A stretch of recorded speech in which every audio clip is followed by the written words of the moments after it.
G'day Year 11 and welcome to another YouTube lesson.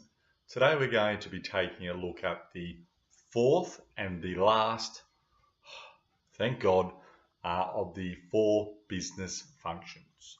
We first, before that, took a look at the coordinating of these business functions. Now all of these things come under the management process, the third of the fourth subtopic of business management. Now, HR is what we're looking at today.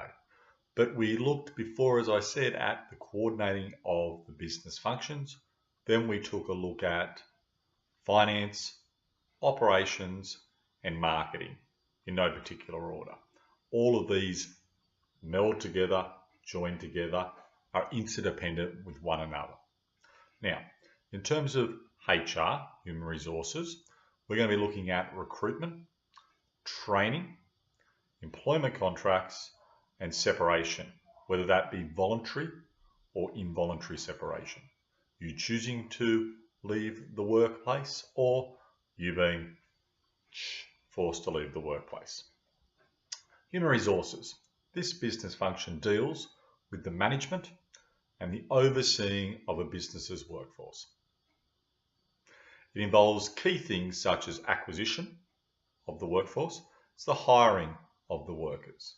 It also looks at the development of the workforce, mainly training, but other aspects such as coaching, mentoring, etc. It looks at the maintenance of the workforce, providing monetary and non-monetary incentives, wages, and so on, and the separation, i.e. the firing, etc. of the workers. Now, the first of the dot points, recruitment. What's that? This is the hiring of workers.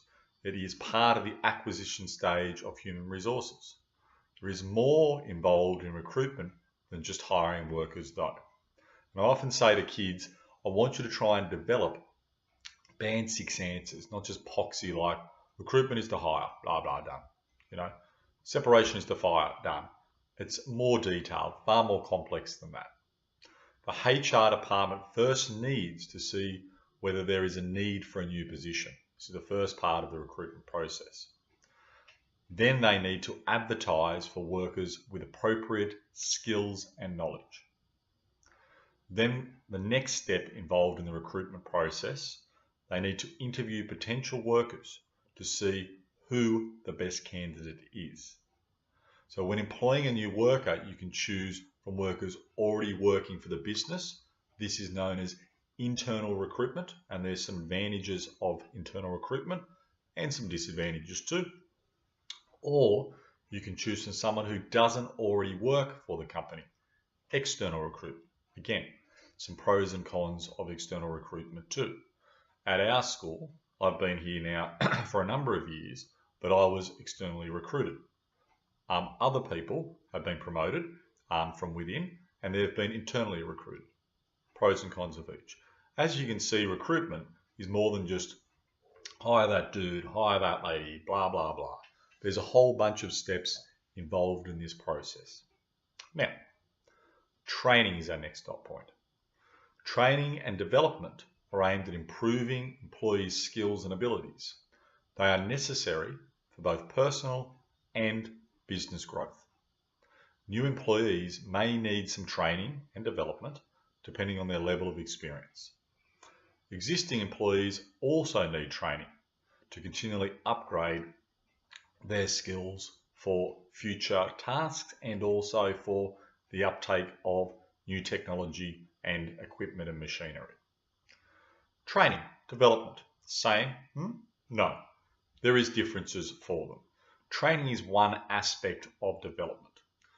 Training is teaching staff to perform their job more efficiently and effectively by boosting their knowledge and skills. It focuses on current skill development, training, not so much future requirements and skill development. Development is the process of preparing employees to take on more responsibilities in the future. Future, as I said, through acquiring better knowledge and skills and gaining more experience in a particular area. So development is often future focused. You can use training to develop a worker, okay? You can use mentoring, coaching, a whole range of different things to develop a worker. Training is just one pathway, one avenue, albeit a major one, to do this. Developing staff often involves training, but not always. Developing is training plus other things, as I mentioned, such as team building, mentoring staff, coaching, etc., etc. All right, employment contracts. When a job applicant accepts an offer from an employer, the boss, a contract is established between the two parties. An employment contract is a legally binding formal agreement between an employer and an employee. There are three different types of employment contracts. They are an award, an enterprise or a collective agreement, also called a certified agreement, and a common law contract. What are they? When you do start a job, you will be on one of these three things. I'm on an enterprise agreement. One of my good mates is on a common law contract. He earns a bit of coin. And most other people that I know are on an award. In fact, I happen to be on an enterprise agreement and an award. But we'll get through what those are in just a bit. An award. All jobs have a set minimum term and conditions that make up the award covering that particular job. So each industry has their own award. Teaching, industry award. Doctors, don't know what it's called exactly, industry award, and so on. The award outlines the minimum conditions on such issues as pay rates, holidays, sick, long service and maternity leave, overtime rates, allowances for tools or uniforms, and hours of work. An award is the minimum paying conditions for a particular industry. So what a cleaner gets paid is different to what a teacher gets paid, different to a doctor, different to a lawyer, and so on. All right, it's different to the minimum wage, it's not mentioned here, but if your industry does not have an award, then there is a safety net. It is the minimum wage. All right, so awards can be more than the minimum wage, but cannot be less. Next one is an enterprise agreement, also is called a collective agreement or a certified agreement. Now I want you to imagine all the students in our business class, they're sitting down with their teacher and negotiating a set of conditions for our class. Apart from the essential conditions, such as completing all the work and respecting each other's opinion, you might negotiate homework-free month in return for one extra assessment task.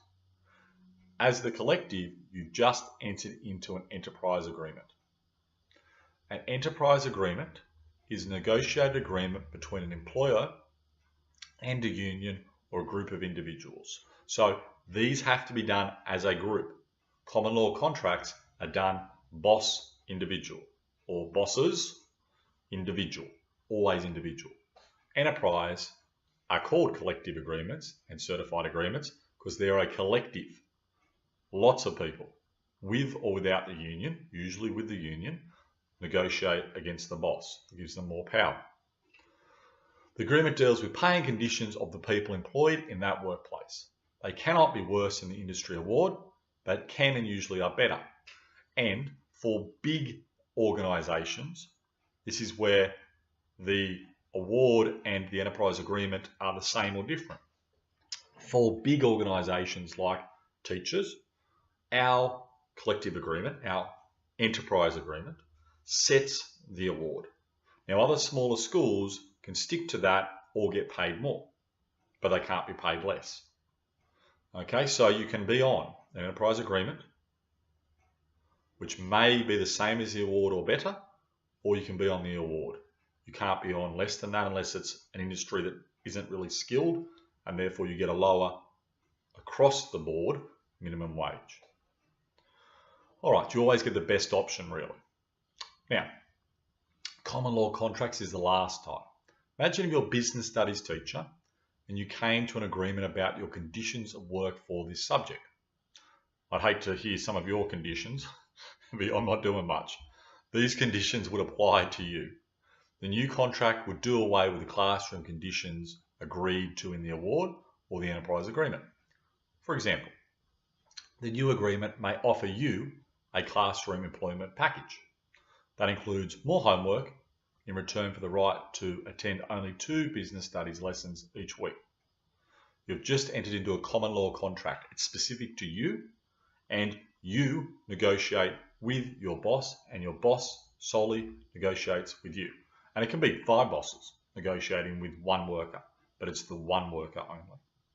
What you get is different to your mates, your colleagues.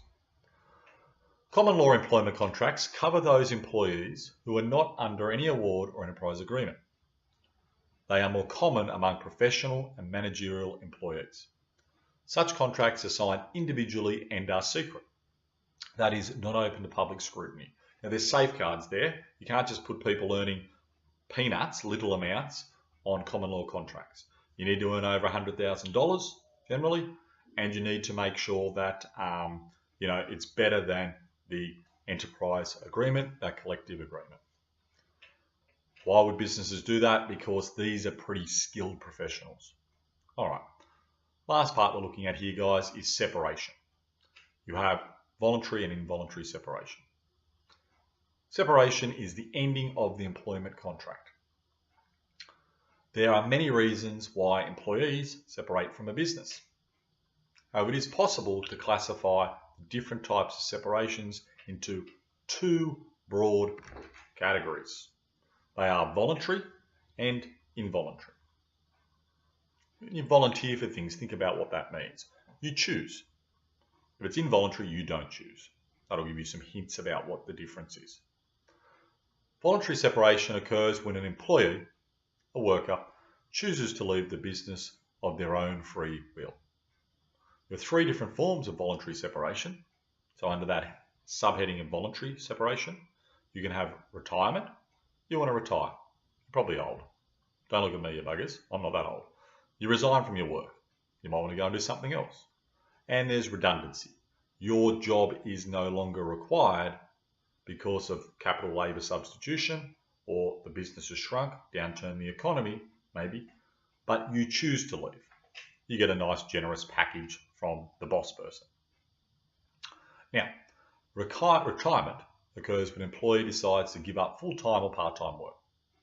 Until the mid-80s, it was common for men to retire once they reached 65 years of age, and women when they reached 60. Since changes to the law, the legislation, in the 90s, there is no official retirement age. In fact, they want you to work till you die almost, those buggers. Resignation or quitting is a voluntary ending of an employment contract. People resign for a number of different reasons. They include offer a promotion with another business, start their own business, boredom with their present job.